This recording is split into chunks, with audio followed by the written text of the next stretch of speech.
ಇವತ್ತು ನಾಮಿನೇಷನ್ ಹಾಕ್ಲಿಕ್ಕೆ ಉಮೇಶ್ ಮೇಟಿಯವರು ನಾಮಿನೇಷನ್ ಆಗ್ತಾ ಇದ್ರು. ನಾನು ಅಧ್ಯಕ್ಷರು ಮತ್ತೆ ಗೋಪಿನಾಥ್ ಎಐಸಿಸಿ ಸೆಕ್ರೆಟರಿ ನಾವೆಲ್ಲರೂ ಕೂಡ ಬಂದಿದ್ದು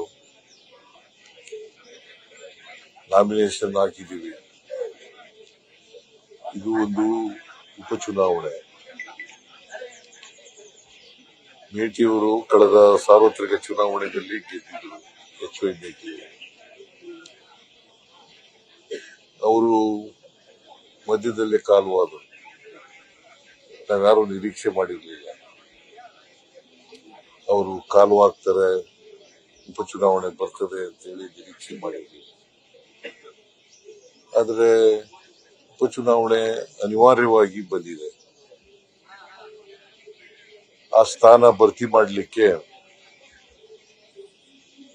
ಅವರ ಕುಟುಂಬದವರೇ ಆದಂತ ಉಮೇಶ್ ಮೇಟಿಯವರನ್ನ ಅಭ್ಯರ್ಥಿಯನ್ನಾಗಿ ಮಾಡಿದ್ರು. ಇವ್ರನ್ನ ಅಭ್ಯರ್ಥಿಯನ್ನಾಗಿ ಮಾಡೋದಕ್ಕಿಂತ ಮುಂಚಿತವಾಗಿ ಎಲ್ಲ ಜನರ ಅಭಿಪ್ರಾಯವನ್ನ ಕೇಳಿದ್ದೀವಿ. ಈ ಕ್ಷೇತ್ರದ ಜನರ ಅಭಿಪ್ರಾಯವನ್ನು ಕೇಳಿದ್ದೀವಿ, ಮುಖಂಡರುಗಳ ಅಭಿಪ್ರಾಯವನ್ನು ಕೇಳಿದ್ದೀವಿ, ಆಮೇಲೆ ಜಿಲ್ಲಾ ಶಾಸಕರ ಅಭಿಪ್ರಾಯವನ್ನ ಕೇಳಿದ್ದೀವಿ. ಎಲ್ಲರೂ ಕೂಡ ಮೇಟಿಯವರ ಕುಟುಂಬದವರಿಗೆ ಕೊಡಬೇಕು ಅಂತಕ್ಕಂಥದ್ದು ಅಭಿಪ್ರಾಯ ವ್ಯಕ್ತ ಮಾಡಿದ್ರು. ನಾನು ಕೂಡ ಕರೆದು ಮಾತಾಡಿದ್ದೆ. ಮೇಟಿಯವರ 4 ಮಕ್ಕಳನ್ನ ಕರೆದು ಮಾತಾಡಿದ್ದೆ. ಅವರು ಯಾರಿಗಾರು ಕೊಡಿ, ಹೈಕಮಾಂಡ್ ಅವರು ಯಾರಿಗಾರು ತೀರ್ಮಾನ ಮಾಡ್ತಿದ್ರೆ ಅದಕ್ಕೆ ನಾವು ಬದ್ಧರಾಗಿದ್ದೀವಿ ಅಂತ ಹೇಳಿದ್ರು. ಹಾಗಾಗಿ ಉಮೇಶ್ ಮೇಟಿಯವರನ್ನ ಕ್ಯಾಂಡಿಡೇಟ್ ಮಾಡಿದ್ದೀವಿ. ಈಗಾಗಲೇ DK ಶಿವಕುಮಾರ್ ಅವರು ಪ್ರಸ್ತಾಪ ಮಾಡಿದ್ದಾರೆ. ನಾವು ನುಡಿದಂತೆ ನಡೀತಕ್ಕಂಥ ಸರ್ಕಾರ.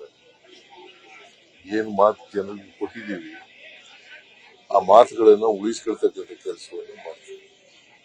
ಈಗಾಗಲೇ ಮಾಡಿದ್ದೀವಿ. ಹಿಂದೆ 2013ರಿಂದ 2018ರವರೆಗಿರುವಾಗಲೂ ಮಾಡಿದ್ದೀವಿ.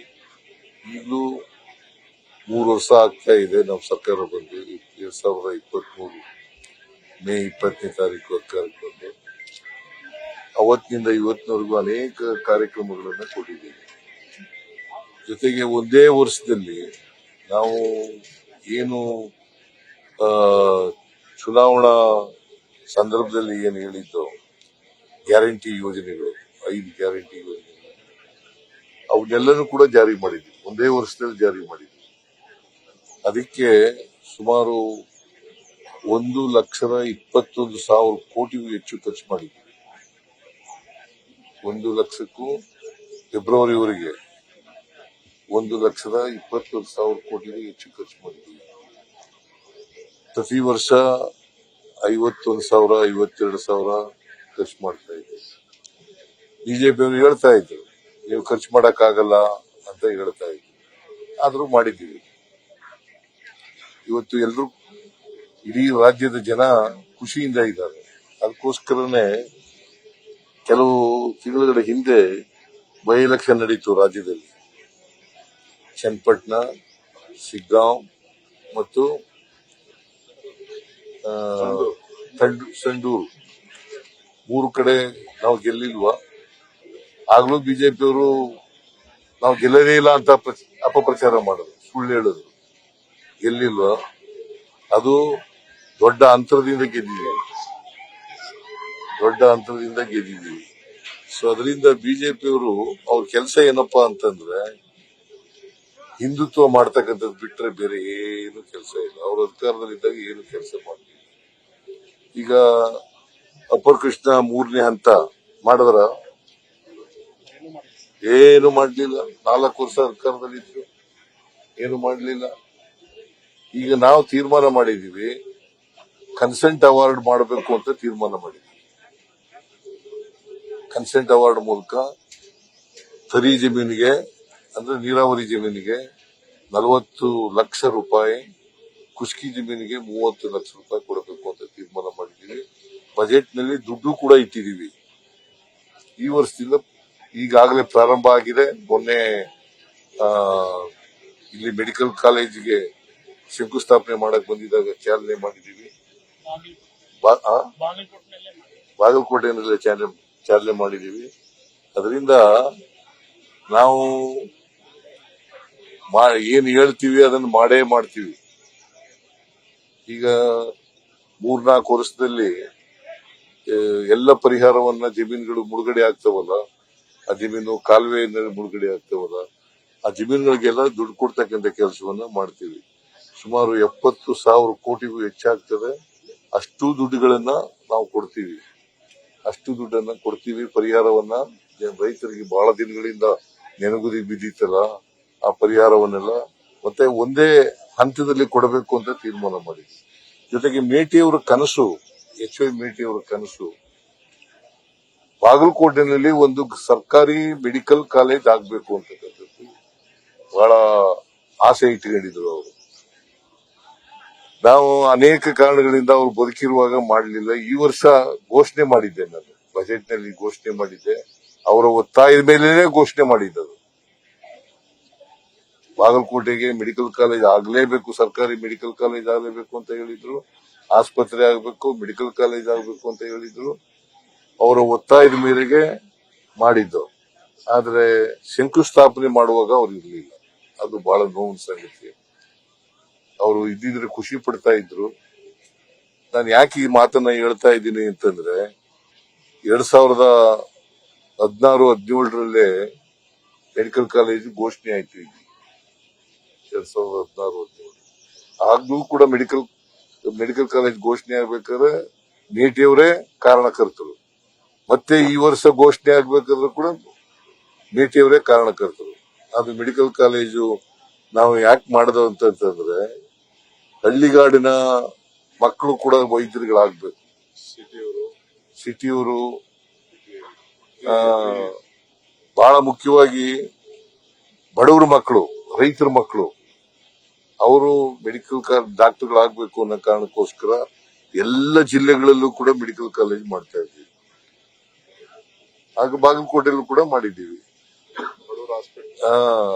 ಹಾಸ್ಪಿಟ್ಲ್ ಕೂಡ ಯಾಕೆ ಅಂತ, ಹಾಸ್ಪಿಟ್ಲ್ ಯಾಕೆ ಮಾಡ್ತಾ ಇದ್ದೀವಿ? ಒಳ್ಳೆ ಗುಣಮಟ್ಟದ ಸೇವೆ ಸಿಕ್ಬೇಕು, ಆರೋಗ್ಯ ಸೇವೆ ಸಿಕ್ಬೇಕು, ಬಡವರಿಗೂ ಸಿಕ್ಬೇಕು. ಬರೀ ಶ್ರೀಮಂತರು ಸಿಕ್ಕಿದ್ರೆ ಸಾಲದು, ಬಡವರಿಗೂ ಸಿಕ್ಬೇಕು ಅನ್ನೋ ಕಾರಣಕ್ಕೋಸ್ಕರವಾಗಿ ನಾವು ಮಾಡಿದ್ದೀವಿ. ಸೊ ಅನೇಕ ಅಭಿವೃದ್ಧಿ ಕೆಲಸಗಳನ್ನ ಮಾಡಿದ್ದೀವಿ. ನಾವು ಅನೇಕ ಅಭಿವೃದ್ಧಿ ಕೆಲಸಗಳನ್ನು ಮಾಡಿದ್ದೀವಿ.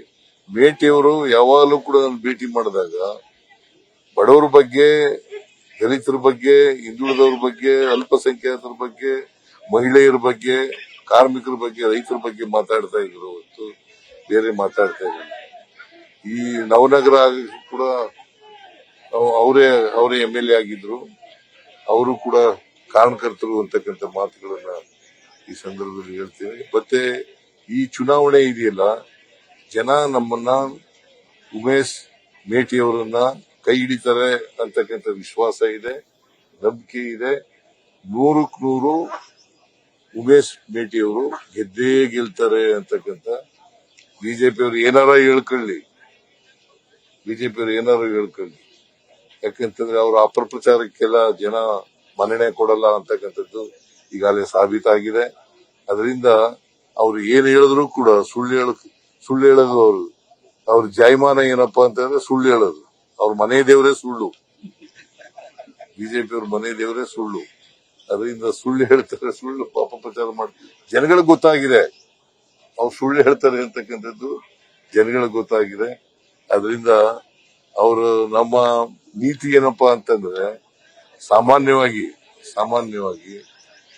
ಯಾರು ಶಾಸಕರಾಗಿದ್ರು ಅವ್ರು ಸತ್ತೋದ್ರೆ, ಅವ್ರ ಕಾಲು ಆದ್ರೆ ಅವ್ರ ಮನೆಯವರಿಗೆ ಕೊಡಬೇಕು ಅಂತಕ್ಕಂಥದ್ದು ಇಲ್ಲೂ ಕೂಡ ಅವ್ರ ಮನೆಯವರಿಗೆ ಕೊಟ್ಟಿದ್ದೀವಿ. ದಾವಣಗೆರೆಯಲ್ಲೂ ಕೂಡ ಕೊಟ್ಟಿದ್ದೀವಿ. ಸೊ ಎರಡೂ ಕಡೆ ನಾವು ಗೆಲ್ತೀವಿ. ವಯೋಸಹಜ ಆಗಿಂದ ನಿಧನ ಹೊಂದಿದವರಿಗೆ ಅನುಕಂಪ ಯಾಕೆ ಅಂತ ಎರಡೂ ಕ್ಷೇತ್ರದಲ್ಲಿ ಆಗ್ತಾ ಇದೆ. ಮತ್ತು ಅಲ್ಪಸಂಖ್ಯಾತರು ಕೆಲವೊಂದು ಬಂಡಾಯನ ಬರ್ತಾ ಇದೆ. ಅದೆಲ್ಲ ಯಾವ ತರ ಇದೆ? ಅವ್ರಿಗೆಲ್ಲ ಸಮಾಧಾನ ಮಾಡ್ತೀವಿ. ನಾವು ಅಲ್ಪಸಂಖ್ಯಾತರ ಪರ ಇರ್ತಕ್ಕಂಥವ್ರು, ಅವರಿಗೆ ರಕ್ಷಣೆ ಕೊಡ್ತಕ್ಕಂಥವ್ರು ನಾವು. ಸಿಗ್ಗಾಂವ್ನಲ್ಲಿ ಬಸವರಾಜ ಬೊಮ್ಮಾಯಿ ಅವರ ಮಗನ ಮೇಲೆ ಗೆದ್ದವ್ರು ಯಾರು? ಪಠಾಣ್. ಪಠಾಣ್ ಅಂದ್ರೆ ಯಾರು? ಪೈಲ್ವಾನ್ ಪಠಾಣ್. ಅವರು ಮುಸ್ಲಿಂ ಅಲ್ವಾ? ಎಲ್ಲಿ ಕೊಡಬೇಕು ಅಲ್ಲಿ ಕೊಡ್ತೀವಿ. ಅವ್ರಿಗೆ ಏನ್ ಕೊಡಬೇಕು ಅವರು ನ್ಯಾಯಯುತವಾಗಿ. ನಾವು ಸಾಮಾಜಿಕ ನ್ಯಾಯಕ್ಕೆ ಬದ್ಧರಾಗಿರ್ತಕ್ಕಂಥವ್ರು, ಸಾಮಾಜಿಕ ನ್ಯಾಯಕ್ಕೆ ಬದ್ಧರಾಗಿರ್ತಕ್ಕಂಥವ್ರು. ಅವರಿಗೆ ಸೂಕ್ತ ಸ್ಥಾನಮಾನವನ್ನ ಕೊಡ್ತಕ್ಕಂಥದ್ದು ಕೂಡ ನಾವು ಮಾಡ್ತೇವೆ. ಅದು ಬಿಜೆಪಿ ಅವ್ರು ಕೊಡ್ತಾರ? ಒಬ್ರೇ ಮೇಲೆ ಇದ್ದಾರ ಬಿಜೆಪಿಯವರು? ಬಿಜೆಪಿನಲ್ಲಿ ಮುಸಲ್ಮಾನರು ಒಬ್ರೇ ಮೇಲೆ ಇದ್ದಾರ? ನಾವು ಕೊಡ್ತೀವಿ. ನಾವು ಅವ್ರಿಗೆ ಸಮಾಧಾನ. ಯಾರು ಈಗ ಟಿಕೆಟ್ ಕೇಳೋದು ತಪ್ಪು ಅಂತ ಹೇಳಲ್ಲ ನಾವು. ಟಿಕೆಟ್ ಕೇಳಿ ಈಗ ಪೈಲ್ವಾನ್ ಸಾದಿಕ್ ಅನ್ನೋರು ನಿಂತಿದ್ದಾರೆ ಬಾಗಲಕೋಟೆಯಲ್ಲಿ. ಅವ್ರಿಗೆ ಸಮಾಧಾನ ಮಾಡಿ ದಾವಣಗೆರೆಯಲ್ಲಿ ಅವ್ರನ್ನ ವಾಪಸ್ ತೆಗಿಸ್ತಕ್ಕಂಥ ಕೆಲಸವನ್ನು ಮಾಡ್ತೀವಿ. ಸರ್, ಪ್ರಸ್ತುತ ರಾಜ್ಯ ಸರ್ಕಾರ ಡಬಲ್ ಸ್ಟೇರಿಂಗ್ ಇರೋ ಸರ್ಕಾರ ಅಂತ ಹೇಳಿ ಶ್ರೀರಾಮುಲು ಬಗ್ಗೆ ಆರೋಪ ಮಾಡಿದ್ದಾರೆ. ಡಬಲ್ ಸ್ಟೇರಿಂಗ್ ಪಾಪ ಅವರೇ ಸೋತ್ ಬಿಟ್ಟಿದ್ದಾರೆ.